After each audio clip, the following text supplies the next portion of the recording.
Je sais pas pour vous, mais Cell est mon méchant préféré de Dragon Ball Z.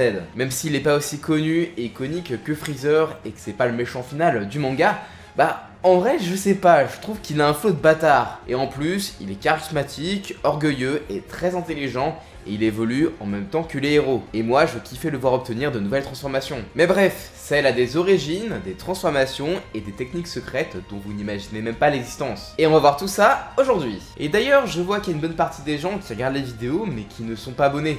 Donc, si vous aimez les mangas, bah je vous invite à vous abonner. Ça aidera grandement la chaîne.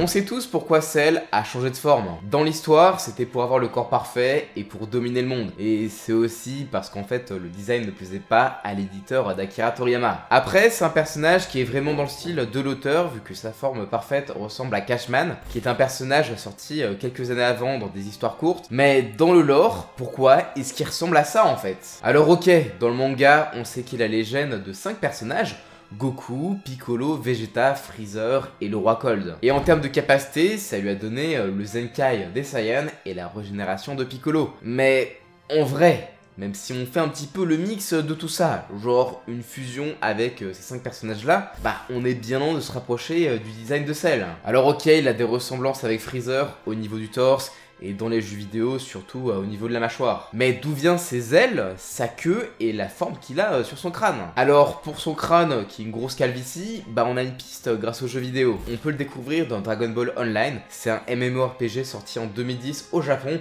et c'est un peu l'ancêtre de Xenoverse, vu qu'on peut créer son propre personnage avec différentes races. Et certains personnages passeront de Online jusqu'à Xenoverse, comme par exemple Mira, Towa, Bardock en Xeno, et le concept des Time Patrollers. Mais bref, dans ce jeu, on peut voir des Namek qui ont la même forme de crâne que Cell, donc cet attribut génétique provient des Namek. Mais pour la queue et les ailes cheloues, bah en vrai, rien de tout ça. La seule piste qu'on a, c'est dans le chapitre 367 qui nous explique tous les cyborgs, avec notamment la création avec le Dr Gero, et pour la partie avec Cell, bah il est dit, il est composé des cellules de Goku, Vegeta, Piccolo, Freezer, le père de Freezer, ainsi qu'une multitude d'autres créatures. Et c'est le multitude d'autres créatures qui nous intéresse. Et je pense qu'il faut pas oublier que Cell, il ressemble un petit peu à un insecte et que son œuf, il est quand même assez chelou. Bulma a même dit que Samu ressemblait à une sauterelle. Mais bon, Gohan dit que c'est un peu trop gros, et en vrai, c'est quoi la créature dont est basé Cell? Déjà, on peut imaginer que le Dr Gero se soit basé sur une créature de la Terre, vu que c'est le Dr Brief qui a développé le voyage spatial. Et d'ailleurs, dans le manga, on voit pas de pareilles créatures. C'est surtout des animaux bipèdes et des dinosaures. Mais cette créature mystère, on peut la retrouver dans un jeu vidéo. C'est Dragon Ball Z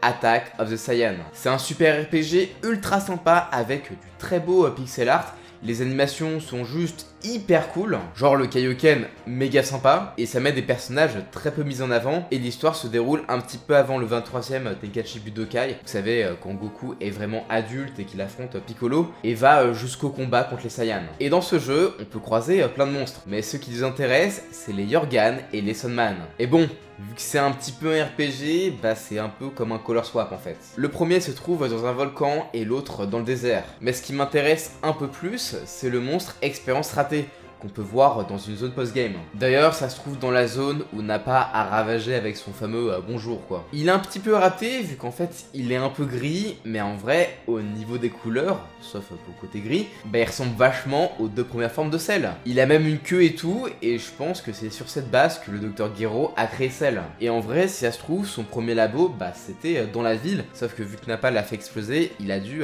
déménager très loin pour faire ses expériences. Et je pense que si le Dr Gero l'a choisi, bah c'est pour sa capacité à adapter son code génétique à l'environnement. Genre, on a une version dans le désert et dans le volcan, ce qui en soi est parfait pour une créature à qui on veut mélanger de l'ADN. Alors après, pour la queue, c'est pas exactement pareil au niveau de la forme, mais elle peut quand même absorber l'énergie de ses adversaires. Mais bon, je pense que le Dr Gero a dû faire quelques expériences sur la queue pour qu'il serve juste à une seule chose, à absorber C17 et C18 pour avoir le corps parfait. Et d'ailleurs, avoir un monstre qui peut absorber l'énergie vitale, bah c'est parfait vu que là il peut avoir le potentiel d'être plus puissant que les cyborgs. Et je pense qu'il a été conçu à ce niveau là parce que dans le jeu Xenoverse 2, Cell dit à C13 que l'humain artificiel était un prototype et en soi tous les deux ils absorbent des cyborgs. Interesting.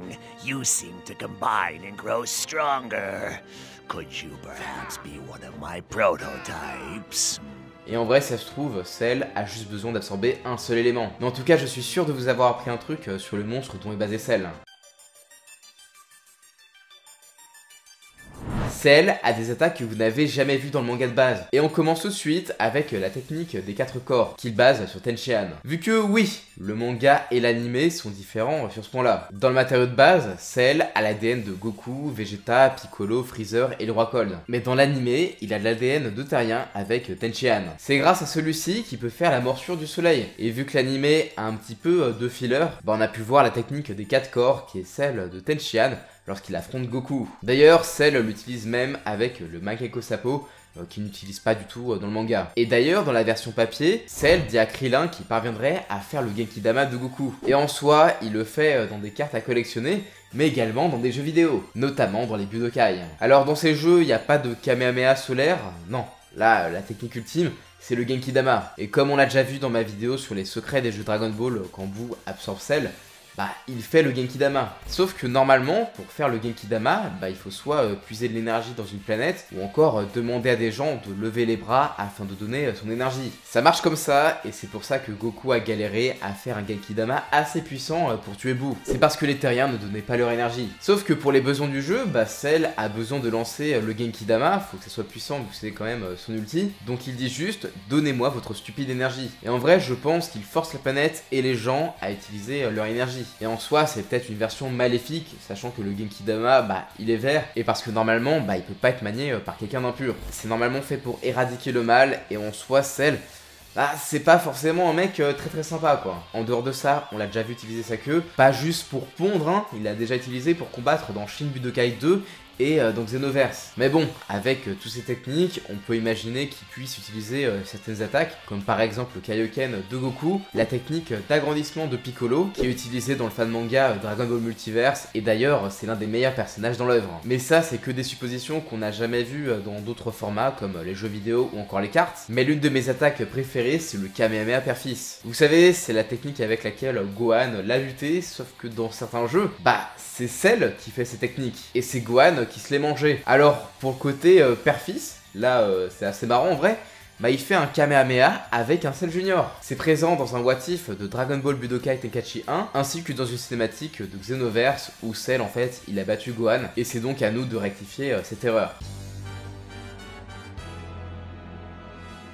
Bon, on a parlé des origines et des techniques secrètes du personnage, mais vous savez que l'un des trucs les plus connus de la licence Dragon Ball, c'est les transformations. Et il est temps de parler des transformations secrètes de Cell. Bon, je commence par une forme qu'on a déjà vue dans le manga et l'anime, mais qu'on voit pas très souvent dans les jeux vidéo.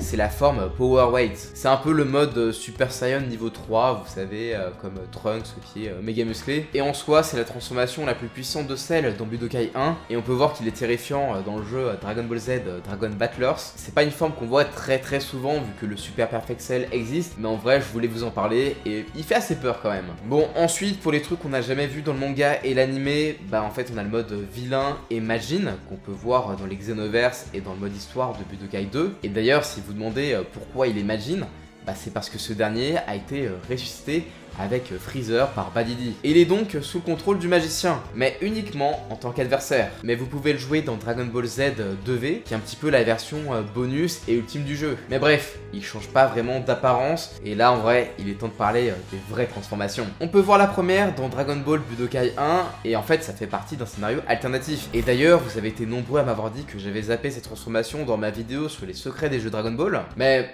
vous inquiétez pas, je me gardais juste l'anecdote pour cette vidéo. Et d'ailleurs, sachez qu'un épisode 2 est prévu. Mais bref, pour avoir ce scénario-là spécifiquement, il faut finir le jeu, faire les combats avec Vegeta lors de la saga Cell, pour ensuite débloquer le petit scénario avec Cell. On affronte d'abord C16, puis notre gros insecte géant absorbe C17 assez facilement, et là il fonce pour choper C18, genre méga rapide le mec, et là Krillin la protège, ce qui diffère du manga et de l'anime. Mais bref, on le défonce, Cell va absorber C18, et vous vous rappelez quand il est devenu l'être parfait. C'était stylé, hein. Là, c'est très différent, vu que Krillin pousse sa waifu, et là, what the fuck en fait. Cell est en train d'absorber Krillin, il est en panique totale, vu qu'en fait, il peut pas arrêter son absorption. Il se transforme, et il est essoufflé, minuscule, orange, avec le symbole du Gi de Krillin sur son torse et sur ses ailes. Et là, en vrai, c'est la loose. Mais ce qui est encore plus la loose, c'est que sa puissance a diminué à tel point que Tenshinhan et Yamcha sont hyper chauds pour le finir. En mode, vas-y, on va se le faire. Et Yamcha, il est tellement sûr de lui qu'il va s'en occuper en solo. Et du point de vue de Célin, bah il a l'air méga intimidant. Et après un combat éprouvant, notre petit guerrier finit par vaincre Yamcha, mais il se fait pulvériser par un Kiko de Tenshinhan. Et bim, là en fait, il se réveille et en fait... il a juste fait un mauvais rêve. En tout cas, c'était très amusant, pas trop chiant à faire pour l'équipe, vu qu'en fait c'est juste un Cell junior avec un autre modèle. Et c'est vraiment what the fuck, comme la plupart des what if de Budokai 1. Et en vrai, ça montre une chose, qu'il a été traumatisé par les Kiko de Tenshinhan. Bon après, cette transformation, c'est un petit peu vieux, mais si vous souhaitez quelque chose de plus récent, on a la carte Cell Awaken. C'est une version où il a une énergie similaire à l'aura de Piccolo dans le film Super Hero. Peut-être qu'il peut atteindre une forme similaire, mais ça, on le saura jamais, vu qu'en fait, il n'y a que Cell Max qui apparaît dans le film. Mais bref, la forme la plus impressionnante de Cell, c'est bien le Cell X. Il est apparu dans Dragon Ball Online dans un futur très lointain. Ça se passe 226 années dans le futur, et donc Towa, qui est un petit peu la méchante du jeu, bah elle a cloné Cell et a ordonné au capitaine bactérien de collecter de l'énergie pour en passer à Cell X afin qu'il se développe suffisamment. Ce clone a transformé totalement sa grotte et est devenu une sorte de reine des insectes. Il a fait pas mal d'enfants, on va dire, et ce sont toutes des variantes, que ce soit au niveau des œufs, de la larve ou encore de sa forme imparfaite. Il souhaite absorber toujours plus de puissance et le but de la police du temps, bah c'est l'éliminer. C'est un peu le boss d'un donjon. L'idée sera reprise dans le jeu de cartes Dragon Ball Heroes avec une Dark Dragon Ball dans le torse. Il a séché Gohan et lorsqu'il se prendra de l'énergie démoniaque, Xenocell se transformera en Cell X et affrontera juste tout le monde. Et pour le coup, là, il est vraiment gigantesque. Et en vrai, je trouve ça cool que le personnage ait fait une petite transition entre les jeux et qu'il soit suffisamment populaire pour apparaître dans les cartes à jouer. Et quand j'y pense, beaucoup des secrets dont j'ai parlé proviennent des jeux vidéo. Et si Dragon Ball s'est fini en 1995, bah je pense que beaucoup ont connu Dragon Ball à travers les rediffusions, les OAV et surtout les jeux vidéo. Et c'est ces derniers qui ont réussi à rendre l'univers toujours plus vivant avec des scénarios et des concepts inédits. Et même si c'est du fanservice, c'est ça que j'aime bien avec Dragon Ball. C'est que quel que soit le support, bah en vrai on kiffe vraiment. Et pour moi, Cell c'est un personnage qui a apporté plein de bons moments vu qu'en fait chaque personnage a un moment cool face à lui. Il fait partie de mon enfance et dans ma tête il reste un petit peu le boss final. Vu que déjà j'ai mis du temps à acheter la suite du tome 35 et en vrai c'était aussi le boss final de Budokai 1. Et j'espère que vous avez appris pas mal de trucs que vous ne savez pas. Et tiens, dites-moi pourquoi vous aimez Cell. Est-ce que ça vous dirait le même style de vidéo, mais avec Freezer et sa famille? Perso, je serais méga chaud. N'hésitez pas à vous abonner et je vous dis à la prochaine. Ciao!